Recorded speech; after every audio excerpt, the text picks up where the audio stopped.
Alrighty, let's begin then. And in the first chapter of our course, we are going to look at the early deviations on move 6. So we play e4, c5, knight f3, knight c6, d4, take, knight f6, knight c3, e5. And here we are going to take a look-see at pretty much everything that is not knight d to b5, which is considered to be the main theoretical continuation. So in that spirit, we are going to have a look at knight b3, knight f3, knight de2, knight takes c6, and knight f5. Pretty much all the legal knight moves that are available for white. So let's start with knight b3. This is a particularly popular move on club level. White aims to avoid all kinds of theoretical battles, but with this move, white unfortunately also signs out from the fight for any kind of advantage, because here we are going to be very happy with black as we play bishop b4, pinning the knight on c3, hanging the pawn on e4. This is a very awkward situation already for white. There is actually a surprisingly large number of responses available to white here, so let's take a look at them one by one. Bishop d2 is very efficient in terms of breaking the pin, but not so efficient in terms of controlling e4 and d5 squares. The trickery here to remember is to not to engage with the pawn on e4, as it would allow queen g4 with a very unpleasant double attack on g7 and e4. And so instead, we are just simply going to play d5. d5, ed5 is forced. Knight takes d5, and this is typically a situation that occurs quite a bit in these knight b3 scenarios. We jettisoned the bishop pair, but we have got incredibly healthy development, marvelous piece placement in the center, and the knight on b3 in particular is a very poorly placed piece, can't come to d4, c5, a5 squares, a5 is not doable, c5, there is not a lot to do there either. So the overall impression is that the white pieces are rather disjointed. Queen f3 is most logical to be able to retake on c3 with the queen, but after the capture, we have retained almost all of our goodies, the superior development, the better central control, and yeah, that is definitely sufficient, at the very least equality, but potentially for even more. So yeah, that is a very, very handy variation for us to remember against bishop d2. And bishop c4 is not, well, actually it is somewhat different in that it is actually trying to throw the spanner in the works via tactical means. This is a move that is trying to tempt us to take on e4. I suppose in that regard, actually, it's a bit identical to bishop d2, because there too, we could have captured e4 and it wouldn't have been good for us. And the same story applies here too. We are not going to commit to knight takes e4, but rather we will capture on c3 ultimately after castling. Let me show you why we're not taking e4. Takes e4 allows bishop takes f7 check, king takes f7, queen d5, and this position is a bit of a mess. We can play d5, but we have lost castling rights, and yeah, it is just, you know, one of those positions that if you fancy, you can go for, but I think it is a lot cleaner to just completely say no to this, castle first, and now we are ready to strike by taking c3 and d4, and so white has to do something about it. Bishop g5 is a move. It's a counterpin, obviously, on f6, and here we are going to learn a motif that recurs quite a bit in these structures, so watch this carefully. We kick the bishop. Now, the bishop can't retreat to h4, because then we would simply chase after it with g5 and win the pawn on e4 for free, so that's no go. But after bishop takes f6, this is where the trickery comes. Don't forget this. We are never playing checkers, so this is not recapture time. We are now going to play the in-between. Bishop takes c3, botching the pawn structure for white first, and only then, after bc, do we take back on f6, and with the subsequent pawn to d6, we are going to look really, really, really good, as our pawn structure is superior to white's, who is struggling with the double isolated pawns on the c file. Additionally to that, the knight again on b3 is a very, very tragically misplaced piece that is unlikely to be able to contribute at all. So that's against bishop g5. Queen d3 is slightly more precise. And now, for the first, but definitely not the last time, ladies and gentlemen, we are going to turn on the Sveshnikov fun when those pawns in the center begin to roll at the most unexpected times, when it seems the least possible. Yes, you are right. We are going to uncork d5. Here we go. And now the tactics fest begins. So what makes d5 so good is that it attacks white on two very important points right before castling. So now we can accumulate various tactical ideas, the pin on the knight, the potential opening on the e file, and strike while the iron is hot. So two captures possible, ed and bishop d. ed is the more fun from our perspective, I suppose. Now we go e4.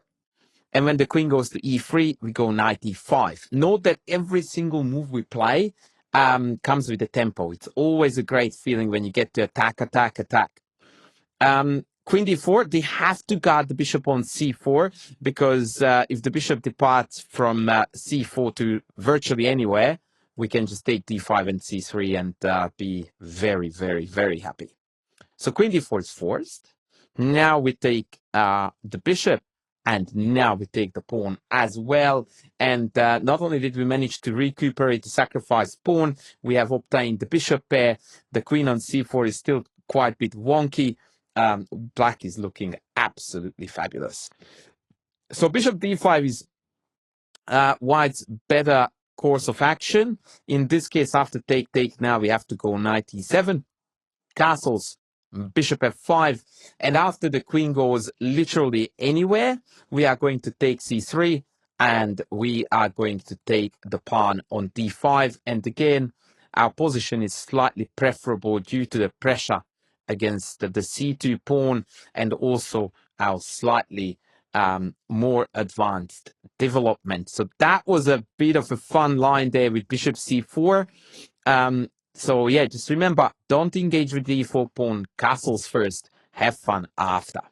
So that's bishop d2 and bishop c4 done, dusted.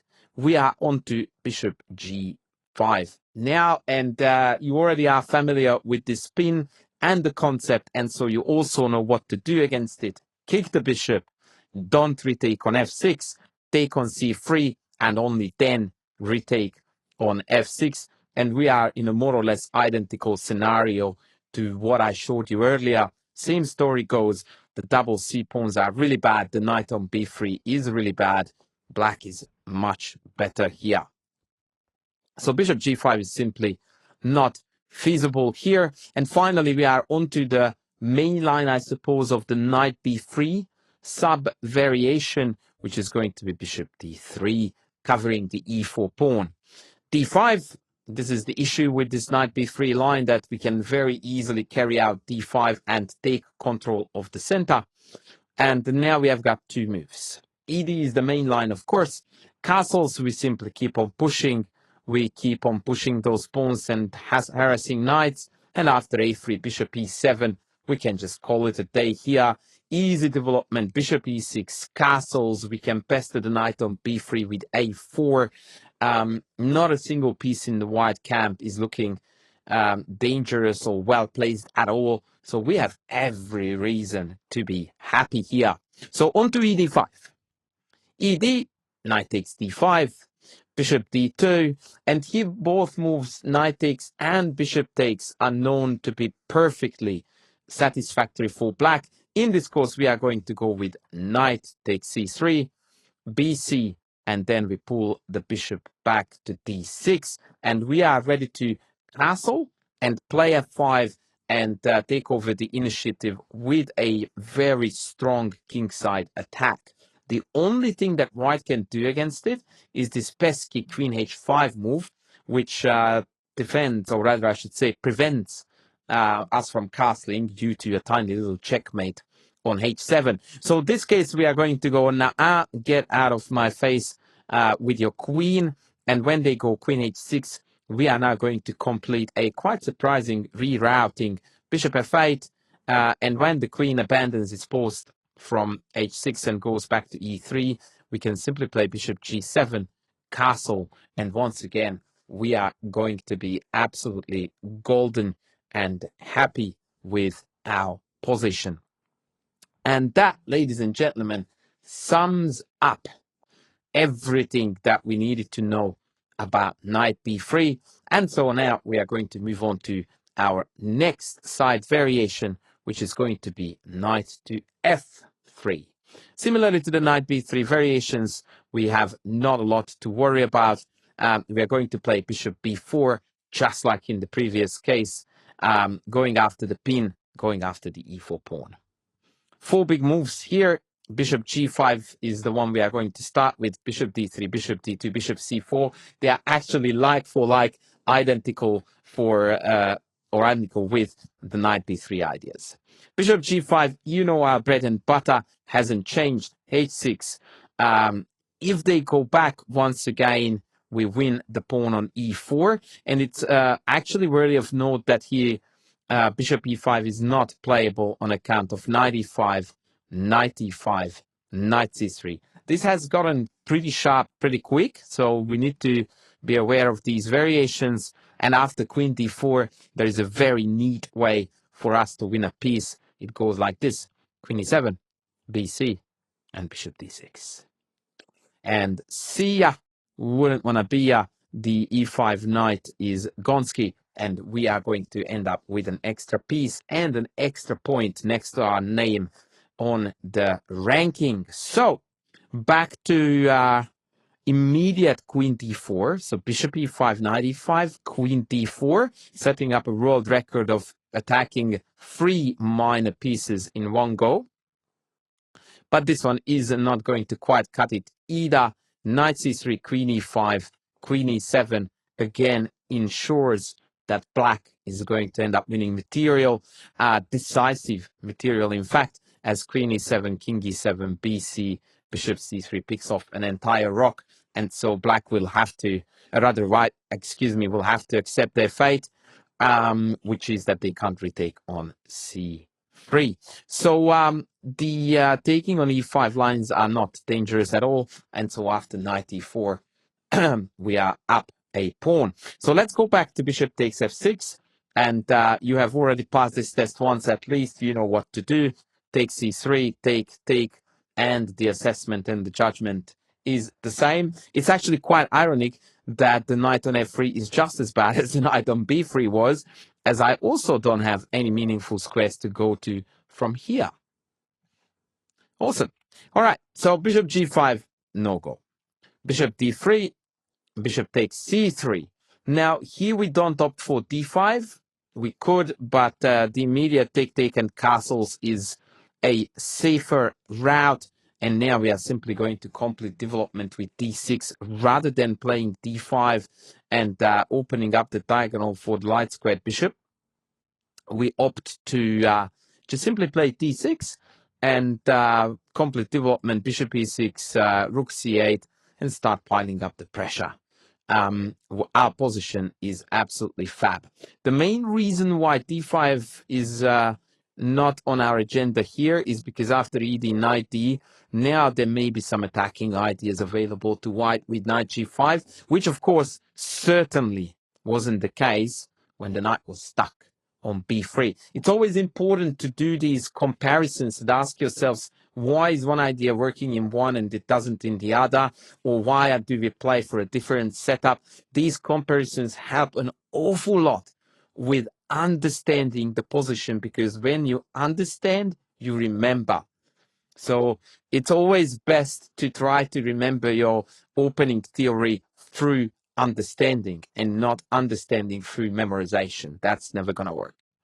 Right. So yeah, d6 is our move, and yeah, like I said, we complete development, and we are absolutely super happy with our position. We can complete this pawn formation with b6, knight a5, knight c4, then becomes a very standard way to proceed, and yeah, white is basically playing with eternal weaknesses, and not a lot of counterplay for it, really.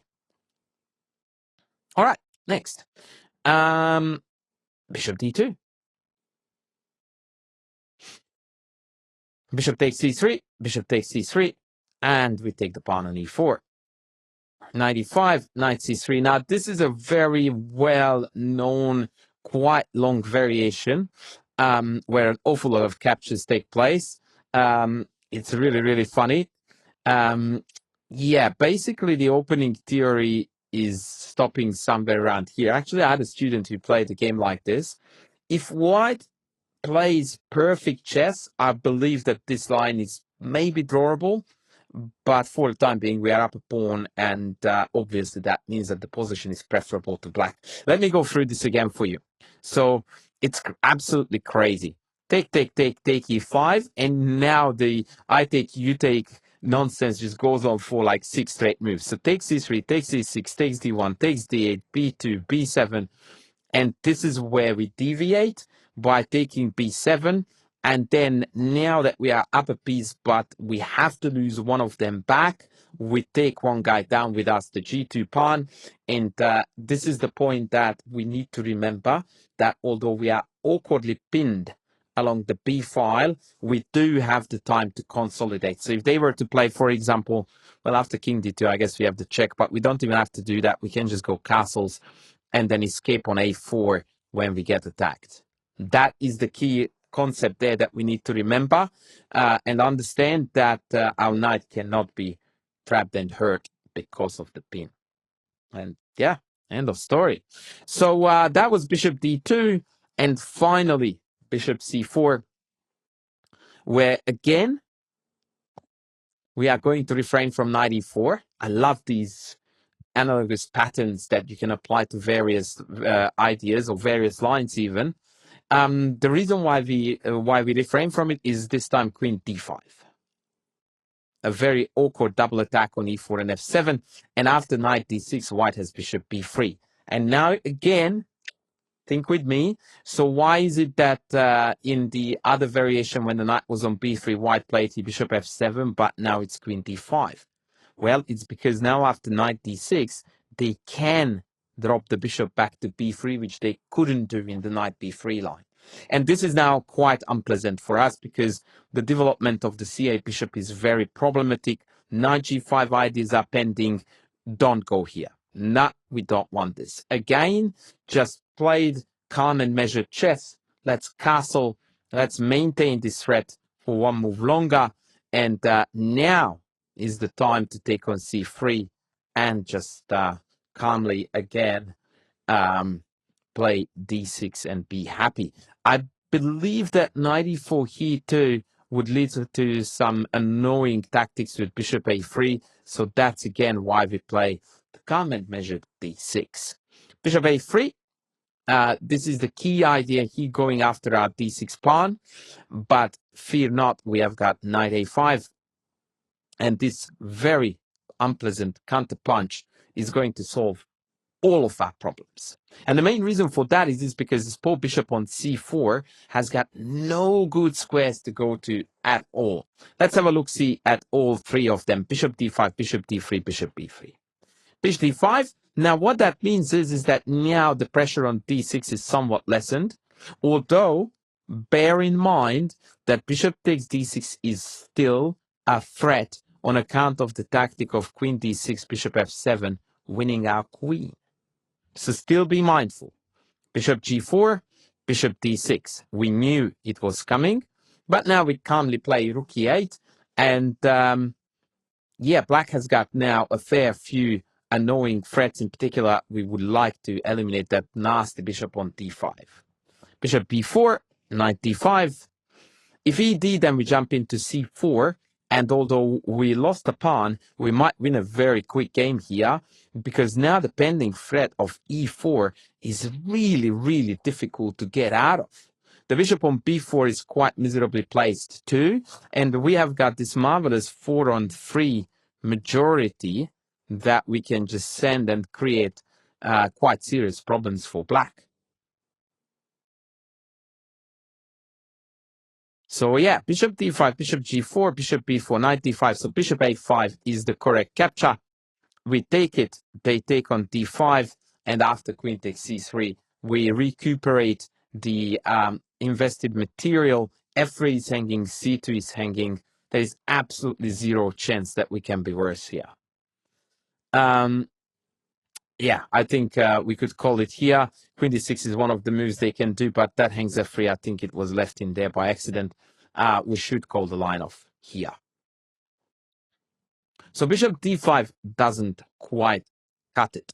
Bishop d3 is even less impressive in my eyes, because now there is an interference on the d file, which means that white is no longer threatening with bishop takes d6, and consequently we can now spend an extra move on facilitating rook d8, which will take care of the d6 pawn problem forever. Queen e2, rook d8, and now the tables are slowly but surely turning, as the d6 pawn has stopped being a problem, and in contrast, white's c3 pawn is now where all the attention is, and indeed we have got nothing to complain about here. So the final bishop move is bishop b3, keeping open the d file and not worrying too much about losing the light square bishop, since this would allow white to straighten the pawn structure. Instead, indeed, we are now going to go on a counter pawn hunt. Knight takes e4, rook e1, and bishop f5. Note that we want to defend the knight on e4 as long as we can, since it's a very meaningful defender of the d6 pawn. Queen d5, we take b3. Now we sort of best advised to go down this route, as now we can also take c3, and after queen d6, rook e8, again we have got nothing to complain about. The only thing that you really need not to forget is that queen takes f8 here is a threat to win an exchange. So we don't have time to pull the knight back, we don't have time to fix the pawns, we must remove that rook. And unfortunately, it means that white is going to restore material parity, but I mean, come on. We have seen worse things in life than a clear equality with black. No problems again. Easy equality. And yeah, if you really fancy, you can actually play this still for a win. So yeah, that was the summary of the knight f3 line. As you could see, there is quite a lot of overlap in terms of motifs and ideas with the knight b3 variations, and the main themes remain the same. We go bishop b4. If we get pinned with on g5, we challenge with h6, and typically we take on c3 and then play against the double isolated pawns. And so with that, now we are going to move on to the next independent knight move variation, which is going to be knight de2, excuse me, and those lines are indeed going to be slightly different than the knight b3 and knight f3 variations. So here we go with knight de2, and this is definitely a very ugly move that one doesn't happily undertake. The idea, of course, is to reroute the knight to g3 and then maybe with the f5 square, but it's a backwards move. It blocks in the bishop. It just has all the features of a move that ought to be bad in an opening context, and so we're happily now going to uncork bishop c5, and with that we are already signaling our desire to take over the initiative and target the f2 pawn. Yeah, we are already doing absolutely fabulously here. Bishop e3 is a very desperate attempt to blunt the bishop on c5. After the trade, of course, those double e pawns are going to be delicious targets. d6, knight g3, bishop e6, a stock standard developing setup in the Sveshnikov in general for us, and there is no reason here for black to deviate whatsoever. Pawn h5, a very common idea. When there is a knight on g3, we like to tickle that guy with h4. Knight f5, and here we are very happy to trade. It might feel a little bit counterintuitive because it's bishop 4 knight and it's straightening the pawn structure, but the ultimate trump card, friends, is going to be our potential queenside attack, and of course the fact that we were also eyeing with expanding with d5. Now, however, rook c8 first. We are trying to lure queen d6 in. Note that it is going to allow us to capture e3. So queen d6, rook d8. We first kick the queen, and then we capture the e3 pawn. And in the resulting position, as you can see, we gained everything back and then some, because now the f5 pawn is wonky, c2 is weak, double 8 isolated. Oh my god. The story of us straightening the e-pawns is long gone. And instead, we got something a lot more tangible, something that we really can find some purchase on. In particular, with the knight d4 jump hitting these pawns, this endgame is looking like $1 million. King e7, rook is coming to d8, and yeah, this is clearly a position that we only play for 2 results. We are either going to win it or white will hold through some miracle. So the better choice against bishop c5 is to continue the knight maneuvers with knight g3. But here we should remember that white has already played 1, 2, 3, 4 knight moves out of 7. That is absolutely wild. And indeed, now one can already sense visually too that black is in fact ahead in development, and d6 is already putting knight g4 on the map. So white really needs to be cautious here and develop accordingly. If h3, we can just play bishop e6, bishop d3, a6. We play this move a fair bit in this knight e2 line, excuse me. The idea is always to dodge the knight a4 attempts to hunt down this bishop. We really like our sniper on this diagonal targeting f2. It's a really, really cool piece. So it's well worth a bunny here to keep it alive. So yeah, that's definitely a very handy idea to remember. If they play knight a4 right away, this is a very logical way to try to eliminate that very dangerous attacker on c5. But here the costs are going to outweigh the benefits. So we go check. c3, we go back, b4, and we pull back to c7. Granted, that bishop is not exactly a Picasso painting at the moment. We definitely wouldn't enroll it to a beauty contest. But remember, when you are evaluating a position, we are looking at the entire thing.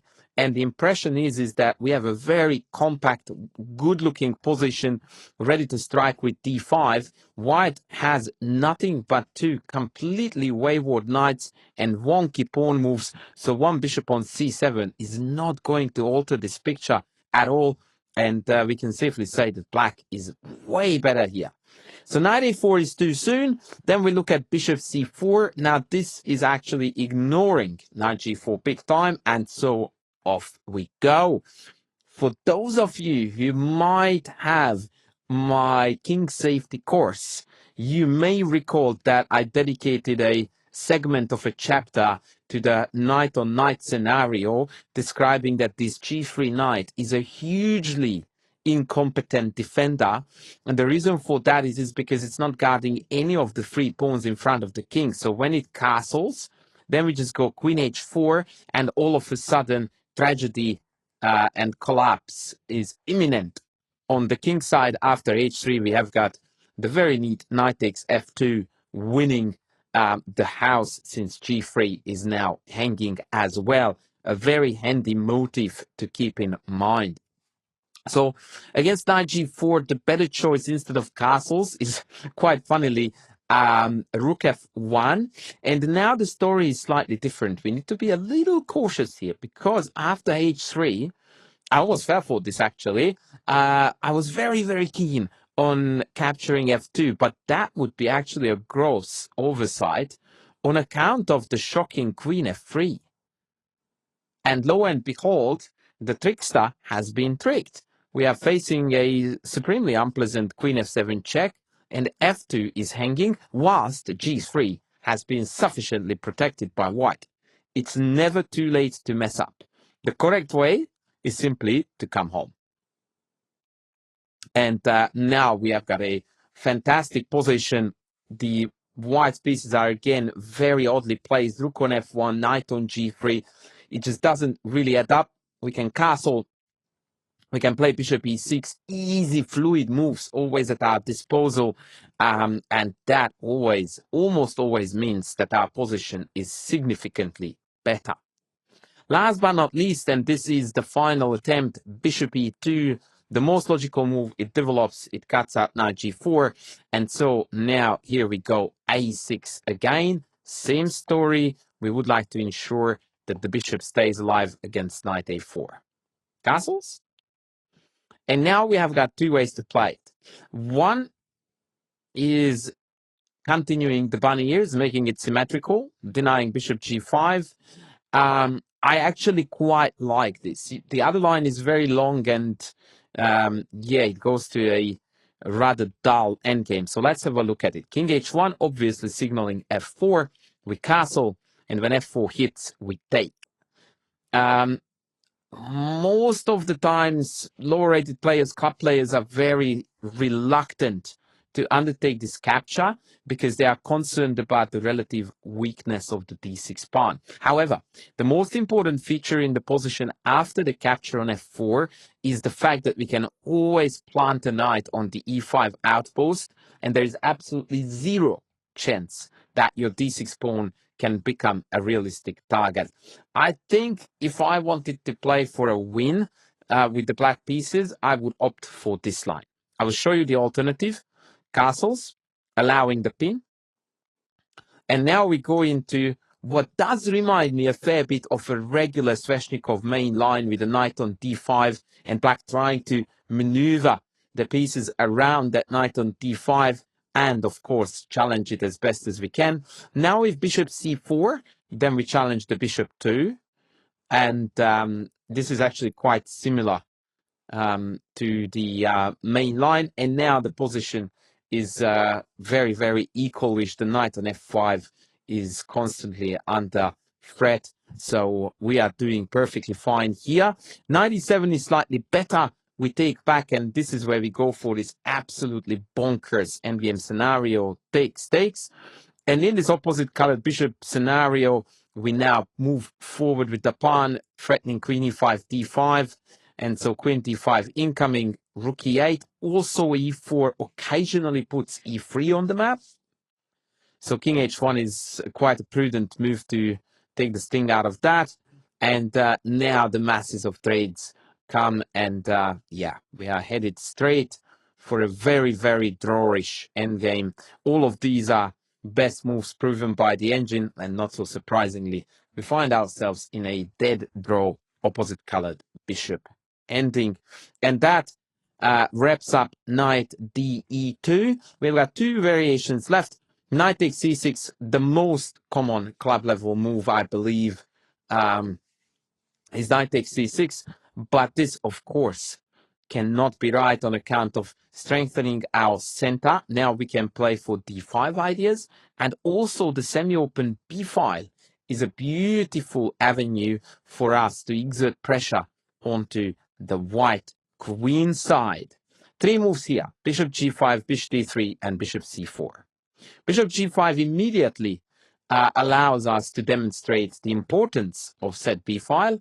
Now, if b3, which just looks all kinds of horrid, we step it up a gear. Bishop b4, we go after those weak dark squares now, and d5 is just absolute carnage fest. d4 is already almost a game-winning threat.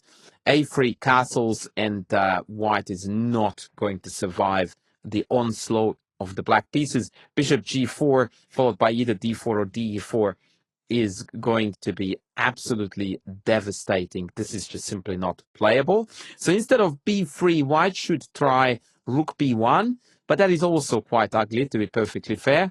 h6, our modus operandi all the time when the bishop shows up on g5 is to challenge it. Bishop takes, queen takes, bishop c4, bishop c5. And with the two bishops, we are already enjoying a slight edge. And yeah, then note this very clever move, a5. It may look at first completely silly and pointless. The point is actually the same as a6 earlier, so that we can keep that diagonal, or rather I should say we can keep the bishop on the diagonal, and yeah, have a marvelous position like so. We are looking to play d6, develop the light squared bishop, and with the bishop pair and the better central prospects, it is certainly black who is better here. So, what if bishop d3? No problems. Bishop b4, and now, if castles, we castle too. a3, we take, and we grab the center. This is just our bread and butter, really, in all those variations where they take on c6, and even if the knight doesn't commit to the knight b5 scenarios, playing for d5 tends to be our ultimate weapon, and this is just one of those examples. It doesn't matter now that white has got the bishop pair, because our central dominance and the weak queenside pawns on the white side weigh more heavily. So bishop d2 instead of castles. Now we castle, and rook e8. This is a multi-purpose move. We prophylactically cover e5, and we also pave the way for the bishop to retreat all the way to f8 in case of an attack. And now d5 is good to go. We are going to play that virtually against any move that white can throw us, except for bishop g5. And yeah, once d5 has been carried out, we are going to be absolutely golden. And by the way, now that I mentioned bishop g5, you should just kick it twice and then play d5 anyway. So the most logical looking response here for white, without a shadow of a doubt, once I remove the arrows, is going to be bishop c4. White develops the bishop and denies d5. But, of course, we have got our own desires, and chess is exactly that. It's the clash, the conflict of two different opposing desires. White doesn't want d5. We do. Game on. And now this battle can continue again in multiple ways. With bishop g5, remember our favorite idea? Kick. Easy does it. Now, if bishop goes back, we can just hunt down the e4 pawn. We have seen a similar variation to this. Queen e7. Now, of course, bishop h8 here is not playable, because knight takes c3 check is going to win the house. And so queen d4 is necessary. And after f6, now we are going to be ahead for sure. The queens are coming off, and the black pawns in the center are rolling forward with elementary power. So this is already a fantastic position for us. Hence, bishop takes f6 is forced. Take, castles. And again, we have seen these scenarios, or similar scenarios to these anyway. Black has the bishop pair, black has the open b file, semi-open b file. And yeah, we cannot carry out d5, but that's no biggie. With d6, bishop c5 back if need be, and then pawn a5, the move we saw in the previous line, ensuring that our bishop stays alive with the bishop pair will definitely the favorite side in these types of positions. So, castles. We castle 2 and bishop g5. h6, this now needs no explanation. Bishop h4. Taking on f6 would have taken us back to the previous line. The difference now is that the knight on c3 is no longer pinned, so after g5, bishop g3, we cannot take on e4. Instead, however, we have the simple queen e7, and this is one of those scenarios where, yes, we made our king's position a little bit airy, but it's actually borderline impossible to exploit that. And in fact, if the white queen comes off of this diagonal, then knight h5, knight f4 ideas are going to become very powerful. For example, queen d3, rook d8. This is to float the idea of d5.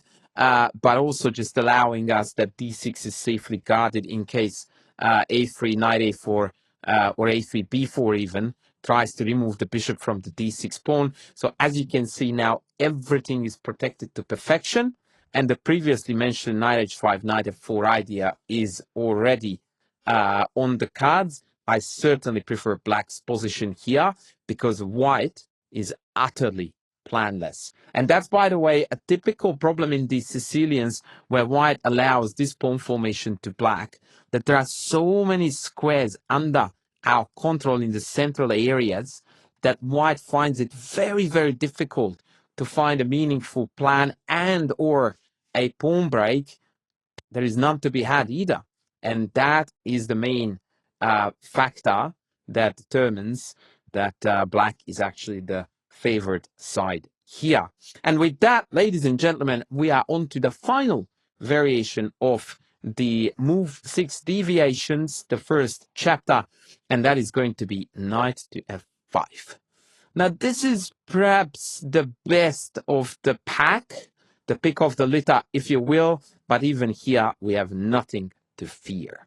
Just like with knight b5, knight f5 also announces knight d6 check, but here we have a very energetic response to meet this move, and that move is d5.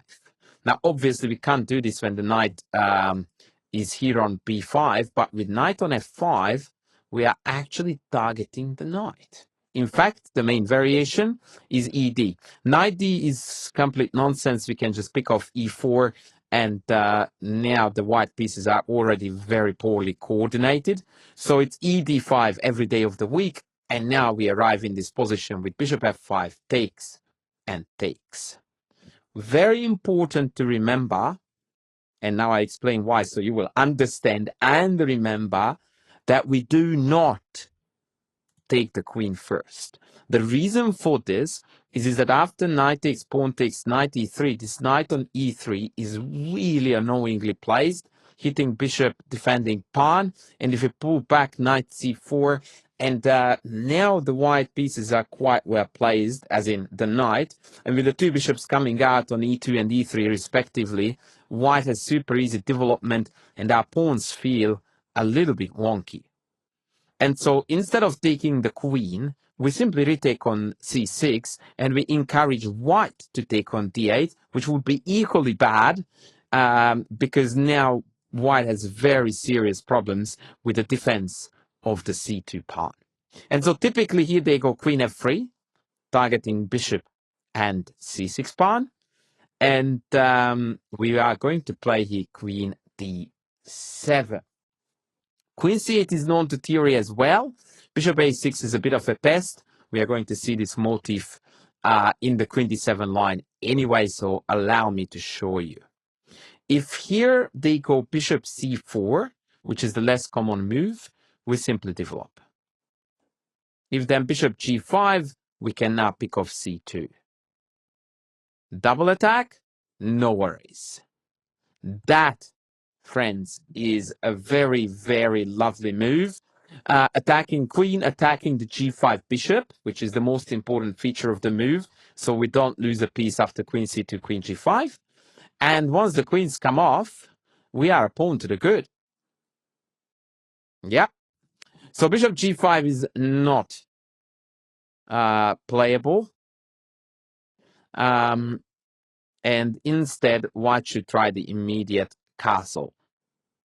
Now, we could still consider taking on c2, but I think castles is the way how everyone should play this. This is the way Monfitoras play, complete development first, and then we can get fancy ideas.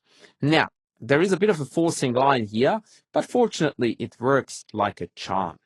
So we need to keep the queen on this diagonal, and now queen c8 is our only move to do so, to keep the bishop guarded. And now comes the pesky bishop a6 that I mentioned to you earlier. What we do here is we do not panic, because we have got the fabulous bishop g4. This is the key move of the entire variation. This needs to be remembered. We counterpunch against the opponent's queen, and after bishop c8, bishop f3, even the rook is hanging on d1, so the capture is forced, and after rook takes c8, we have got an endgame on our hands, which is roughly equal. But again, I feel like I would rather play this with black than with white. Maybe it's just my bias, but somehow to me the damaged pawn structure on the king side seems like a bigger issue than the queen side one. Maybe. I also like the fact that we have got access to some central controlling moves, so there is that too. But objectively speaking, this should be a draw. And so the main line, instead of bishop c4, is going to be the immediate bishop g5, as I mentioned earlier. We go e4, kicking the queen. Queen e2 is the main line. MVL, aka Maxime Vachier-Lagrave, tried queen d1 against the one and only GOAT, Magnus Carlsen, but Maggie wasn't fazed by this attempt. Bishop d6, queen d4, and queen e7. Note that, yes, white can take on f6, but in my book, it actually improves our structure, not damages it, because after takes, we now have bishop e5, and most importantly, with the dark squared bishop being going solo on the dark squares, our domination of the dark colored complex is going to be far more important than the double F pawns. Bishop b5 is a cheeky, neat little trick, threatening with some kind of knight of d5, knight f6 shenanigans, but not good enough. Rook c8, knight d5, and queen e5. Queen trade is always a very powerful weapon, and whenever you have the bishop pair, it almost always is a very safe way to bail out. And here too, after takes, bishop a4 and bishop d7, it's now time for white to go all the way back home with tail between the legs. The knight is hanging, the b2 pawn is hanging. It is not pretty at all. So queen e2 is the main idea. Now we go bishop e7. Bishop b4 is also playable here, by the way. Now, pawn grabs key, extremely dangerous. Castles, and now good luck, Chuck, with holding the e-file, where obviously all kinds of nasty things are threatened. f3 only, bishop takes, pawn takes, and bishop b2, leading to a completely decisive advantage to black, because the white king is stuck in the middle and is not going to be able to castle in this game. Maybe in the next one, if they are lucky. So, rook d1. Kicking the queen with the tempo. Now, in this position, the most popular move is queen c4, but we prefer queen c7, keeping the queens on, at least for the time being. Queen e6 is met by queen c4, by the way. So, hence queen c7. And now, again, I have got three variations. The pawn grab is still really bad. The reason, however, now is quite shocking. We can simply grab the pawn on b2. And that's a big wowzers. I believe that if he castled here, then after knight f6, pawn f6, and then maybe queen f3, or queen h5 even, with a subsequent bishop e2, white will be fine with their king. But bishop e2 is easily the most bananas move of the entire variation. What we need to really grasp here is the fact that white can't really meaningfully hit anything major with a knight jump, apart from the bishop, but more on that in a second. And any knight discovery against our king is going to be met by king f8, whereupon all of a sudden it's us having a game-winning threat with rook e8. And so, after knight d6 check, king f8, black is clearly in the lead, because it is white who is having all the issues. And of course, knight takes f5 is going to be very well met by the super annoying check on a5. Ouchie! Imagine pulling this off. Oh boy!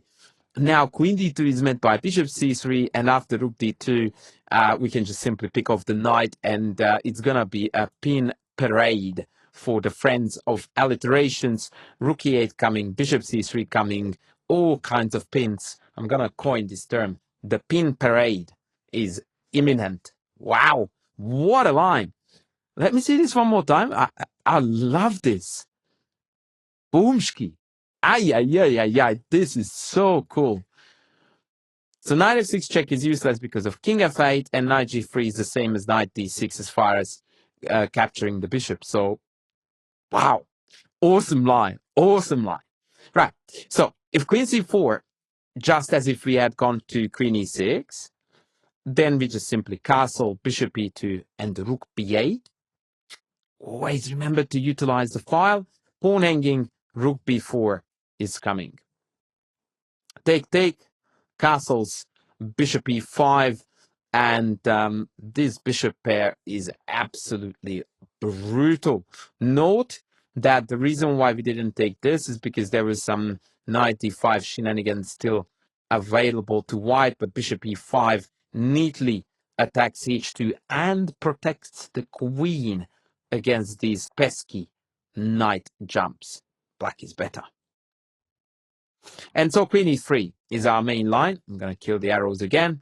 Queen e3, castles, bishop e2. If bishop c4, then we go knight g4, because now the bishop is not hitting g4 square. Queen f4, Treitsky, bishop c5, and yeah, this is again looking very, very yummo. If castles, then we have e3, and even against rook f1, we go e3. And once again, initiative is ours. The better position is ours as well. All kinds of pawns are going to be hanging once takes on e3 happens. It is only black who can be better here.